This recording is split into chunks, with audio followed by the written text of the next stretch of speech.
De diciembre para acá, prácticamente que iba a ser la resolución. Hola, buen día. Bueno, cuando ya quería dar por terminado el tema de las pieles, que tengo que aclarar un tema, que es que yo me voy a ocupar de ese tema de las pieles o del tema de los animales para las pieles, cuando realmente en el mundo la gente se ocupe en forma criteriosa y además solidaria frente a los niños que mueren de hambre. Ahí yo quizás empiece también a preocuparme sobre el tema de los animales. Pero veo que hay mucha gente que está muy preocupada por los animales, pero que cuando uno pide ayuda para las infancias, como dicen ahora, se borra. Pero bueno, cuando decididamente yo iba a terminar de hablar de este tema, aparece en Anoparque la nietísima, con todo un traje que realmente, sinceramente, sí, voy ad hoc, obviamente, para la nieve, pero era inflamable todo eso, digamos. Por supuesto que está en contra de las pieles naturales, es su derecho y la respeto, pero también sería bueno que se instruya sobre el tema de los miles y miles de años que podría llegar a tardar en reciclarse esa sola ropa que tenía ella frente al periodista. Pero eso es un tema aparte. Apareció una, asesora de moda que habla de la ropa compostable. Bueno, estuve averiguando sobre ese tema y la ropa compostable es exactamente algo así como 1.000.000 de veces más cara que la ropa común. Giorgio Armani ya desde hace como 30 años que viene averiguando sobre el tema de fabricar con cáñamo, que vendría a ser el cannabis sativa, que perdió porque obviamente al estar prohibido el cannabis o la marihuana, perdió vigencia en el mundo de lo que era el mundo textil. Pero él hizo mucha averiguación sobre el tema, mucha investigación y tuve oportunidad de tener tengo un blazer espectacular que también es de Ralph Lauren y son realmente muy, muy buenas, pero tengo que decir que claramente es un producto por ahora y por los próximos 20, 30 años. Piensen que Giorgio Armani hace 30 años que viene investigando esto. Carísimo, no está al alcance de todo el mundo. Pero bueno, este tema para mí lo doy por cerrado porque podría tener una serie de explicaciones y demás, pero ya lo doy por cerrado. Apareció en estos días una noticia absolutamente triste y para quienes hemos perdido familiares en situaciones absolutamente absurdas, tengo que decir dos cosas. Yo tuve oportunidad de conocer Miami en muchos momentos. En todos esos momentos observé que Miami era un pueblo en ese momento con poca formación. Por supuesto, en ese momento eran mucho más los jubilados que los que se retiraban jóvenes, y futbolistas, obviamente, que no había, porque para ellos el fútbol era el fútbol americano.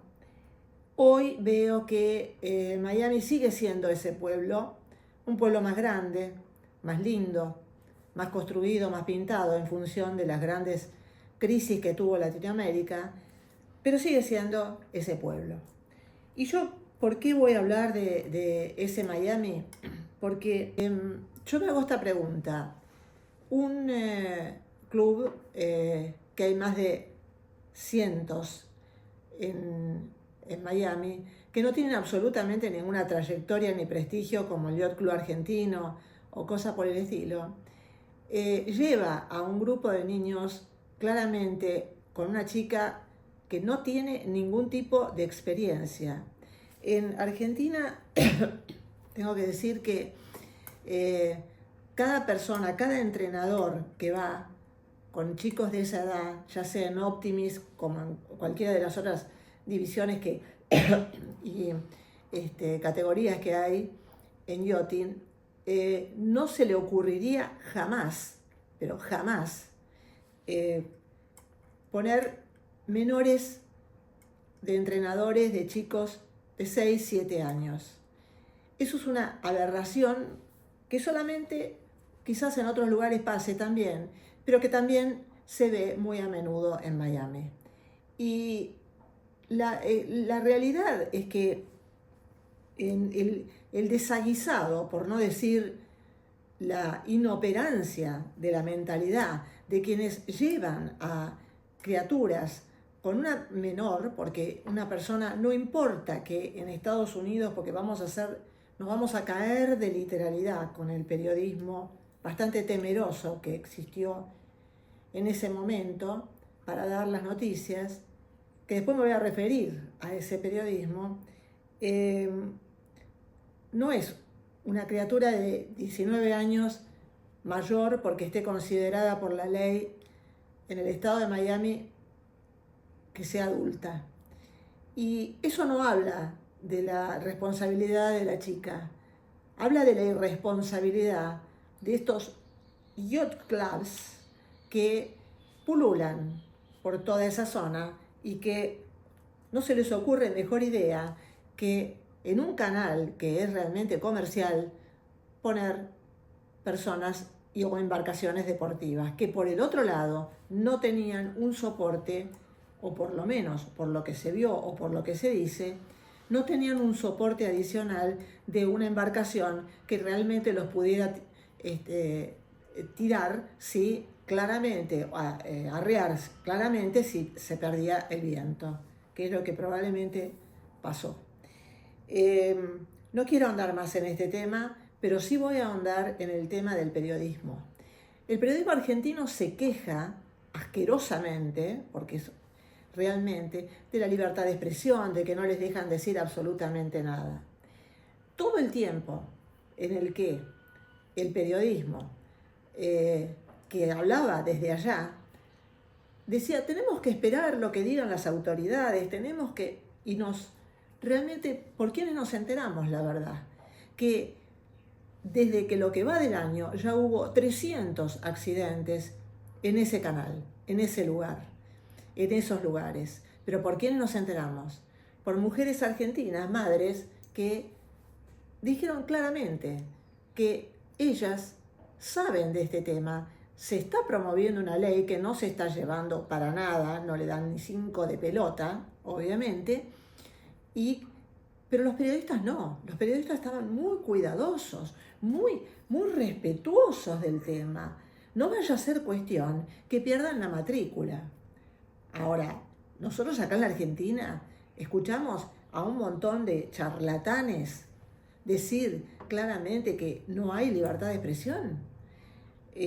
Por el otro lado, tengo que decir que la falta de rigurosidad en la investigación, recién pasados unos días, se está investigando. Ahora, en ese momento, todo ese periodismo al cual todas las radios o, digamos, canales argentinos recurrieron, hablaban con un terror, pero con un temor y un respeto reverencial a lo que podía dar el informe de un oficial de justicia o no sé si sean, la verdad no tengo idea quiénes eran los autorizados para poder hablar. Yo lo que voy al punto que a mí me molestó bastante es que acá nos quejamos en la Argentina de un montón de cosas. Nos quejamos en la Argentina de que en el periodismo no hay libertad de expresión, que no los dejan actuar, que realmente vivimos, como a la buena de Dios, porque decididamente el desastre que es la Argentina es cierto, es un desastre de corrupción, donde uno toca hay se enfrenta frente a pus de corrupción y demás. Pero veamos que hay ciertas cosas que se hacen bien y con mucha rigurosidad. O sea, nadie en el Yacht Club de Olivos o en el Náutico de Olivos o el Náutico San Isidro se le ocurriría salir, y lo vuelvo a repetir, se le ocurriría salir con criaturas sin un entrenador que tenga una mínima experiencia o una experiencia real, y no uno, dos, y con otra embarcación de apoyo. Lo vuelvo a repetir porque en eso sí estamos bien, en eso sí estamos bien. En lo que no estamos bien y en lo que me gustaría aclarar es en el tema de los exámenes médicos, porque periodistas claramente como Eduardo Feynman o creo que Sim también, hablaron con el decano, no sé, o el rector de la Universidad de Manabí. Tengo que decir que en mis tiempos de vivir ahí, la Universidad de Manabí no existía. Si tiene 70 años, probablemente haya sido algún, no sé, claramente algún, podemos decir, dispensario. Yo no quiero decir que no los tenga a los 70 años. Lo que sí quiero decir es que muchos médicos en Ecuador, y estoy hablando de hace algunos años y bastantes años atrás, decían, los que habían estudiado realmente, los buenos médicos de Ecuador, que muchos volvían tanto de Estados Unidos como de la Argentina, y en el aeropuerto se olvidaban de todo. El asunto de la compra y la venta de exámenes no es de ahora. Esto existe de hace por lo menos 40 años, sobre todo en el tema de Ecuador. Y lo importante es que el ministro de Salud entienda que no solamente a esta gente hay que hacerle el examen, sino a muchos de los que hoy pululan por los centros de salud, que realmente quizás no saben ni poner una inyección. No estoy hablando solamente de Ecuador, puedo hablar de Colombia, puedo hablar de muchos otros lugares. Realmente la Argentina tiene una historia médica fabulosa, y claramente ha sido rectora en América Latina, y me animo a decir que también en Estados Unidos y Canadá. O sea que no rebajemos el tema por el esnobismo de pensar que un estudiante de afuera que viene a estudiar gratis, que no consume absolutamente nada más que un alquiler, y que, porque cuando son las vacaciones, se raja, no hace turismo en la Argentina, se raja su propio país, y que después de haber hecho la residencia, ya está, se fue. O sea, ni siquiera invierte en comprar y pagar una matrícula de una carrera. Digo comprar porque en este caso ellos compraron un test. O sea que no les tiembla el pulso porque saben perfectamente que en Ecuador hay un negocio. Y un negocio bastante grande y de hace muchísimos años. No es de ahora, hace muchísimos años. Por lo menos yo diría entre 40 años fácilmente. Lo que sucede es que la inercia realmente de la excelencia médica, claramente los obligaba a estudiar más y a aprender, y los obligaba a venir a aprender toda la carrera, no a dar estos cursitos de residencia. Cada vez, obviamente, se fue degenerando hasta terminar tipos que con un anteojo se copiaron todo el examen. Yo diría, aquí Houston, menos mal que este ministro se avivó y empezó a estudiar todos los currículos de los excelentes profesionales que dieron el examen, ¿no? Voy a otro tema, y creo que es uno de los temas que ya viene un poco y cambia un poco el orden de la cosa, pero bueno, El otro día lo escuché a Tartufoli, que ya vengo escuchando en un tema de una justificación de que Néstor Kirchner usó los millones de dólares recibidos de las regalías petroleras para hacer política, porque era lógico, ¿no? Es lógico. Por supuesto, nadie le preguntó a los santacruceños qué es lo que querían, si que Néstor Kirchner hiciera política o tener infraestructura en su propia provincia, ¿no? O progresar o tener empresas o lo que fuera.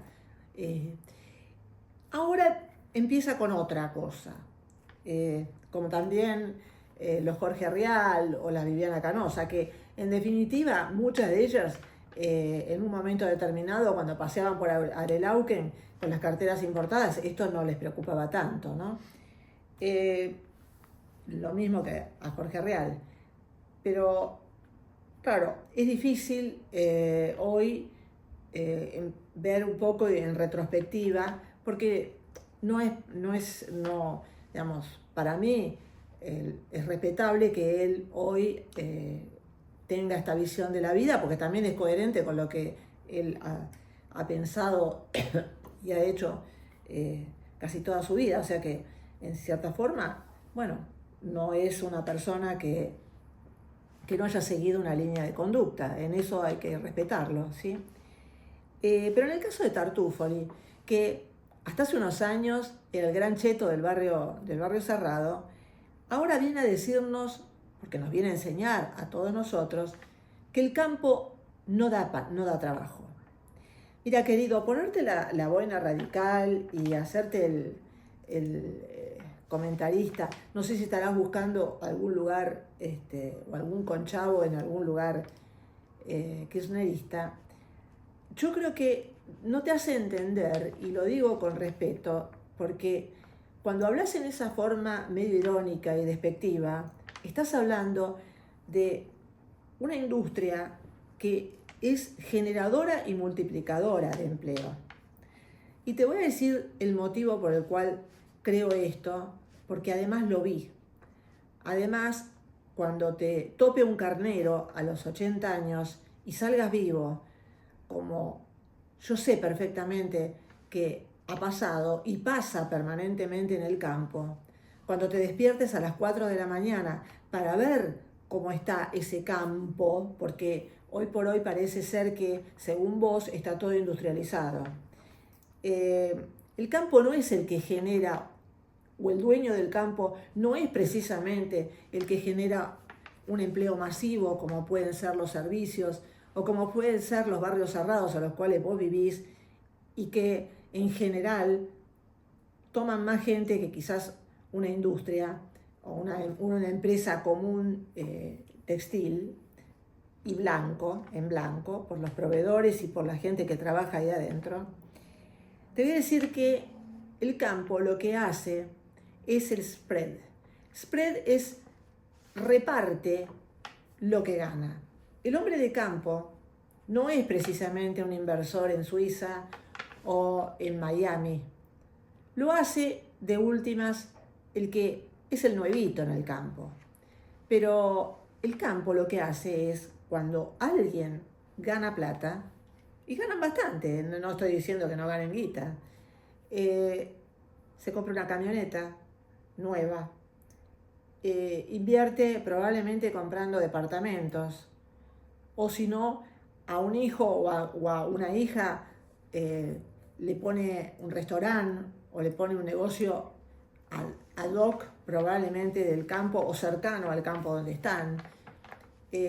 Bueno, te puedo decir infinidad de cosas que provoca el spread de la economía del campo. Y me están diciendo algo, me están recordando el tema de la compra de maquinaria, o sea, la cantidad de empresas que se mueven dentro del campo son las que dan el empleo, amigo. Y te lo digo porque vos hablás en un tono muy irónico y le encontrás siempre una vuelta bastante oscura a las cosas. Lamentablemente, no conocés del campo lo suficiente como para opinar del campo. El campo no es, obviamente, a medida que está cada vez más mecanizado y más tecnologizado, obviamente requiere menos cantidad de gente. No cabe la menor duda. Pero lo que te tenés que preguntar, y quizá en forma honesta, no digo que seas deshonesto, sino que simplemente tu vida y tu muestra de hablar en esa forma irónica no te hace ver que hay un montón de localidades en la provincia de Buenos Aires que han crecido por la gente que invirtió en departamentos, en negocios, en increíble cantidad de empresas que proveen al campo. No, amigo, vos no tenés idea. Y cuando hablas de lo que, sí, claro, un productor agropecuario probablemente sea él, el hijo, y de repente un muchacho al cual formó de toda la vida, y otro señor que de repente es el puestero. Pero eso no significa, perdón, sigo con mi tema, eso no significa que el campo tenga que dar el trabajo en sí. Es muy lineal tu comentario, es muy lineal. El spread que genera el campo no lo generan otro tipo de empresas. ¿Y por qué razón? Porque la gente de campo está atada a su tierra, invierte en su tierra. Hace unos cuantos años me acuerdo que me fui a Angra y el remisero que nos acercó dice, no crean, dice, que Brasil no está lleno de políticos corruptos, pero a diferencia de los de ustedes, los nuestros invierten en Brasil. Y la verdad, y por lo menos mi verdad, lo que yo vi durante todos estos años, me doy cuenta de que el sentimiento de patria, que no tienen obviamente nuestros políticos, sí lo tuvieron los brasileros, invirtiendo en el campo, invirtiendo en empresas, invirtiendo en industrias, pero claro, ellos tienen una cantidad de pobres que todavía no han salido de la pobreza. Eso es una pregunta que yo me hago, teniendo en cuenta la enorme riqueza y la enorme cantidad de reservas que tiene Brasil. Pero bueno, realmente termino con este tema porque creo que no da para más. Como no da para más, toda una serie de comentarios que yo estoy escuchando con respecto al campo. Alguien que conoce el campo no necesita estar viviendo, por ejemplo, en Saladillo o en Río Cuarto o lo que fuera. Puede vivir en los mismos barrios cerrados que vive Tartufoli, por ejemplo. Y si hay algo que me gustaría darle como un consejo de vieja, como diría mi abuela, es que si va a opinar mal, que en eso lo respeto a Jorge Rial porque es un tipo que realmente está bastante formado y opina cuando opina, aunque por supuesto yo no esté de acuerdo, pero opina con fundamento, opina con estudios hechos. Es un tipo que ha leído más de un libro. Cuando vas a opinar, Tartu, investiga, habla con la gente, hacé periodismo de investigación. Porque también es cierto, el periodismo de espectáculos es igual de importante que cualquier tipo de periodismo, pero ya que podés claramente hablar tan livianamente del campo, bueno, andá y empezá a preguntar, pero no preguntes desde la ideología, porque hoy parece que esta es tu ideología. Pregunta con objetividad, que eso es lo que hace un periodista.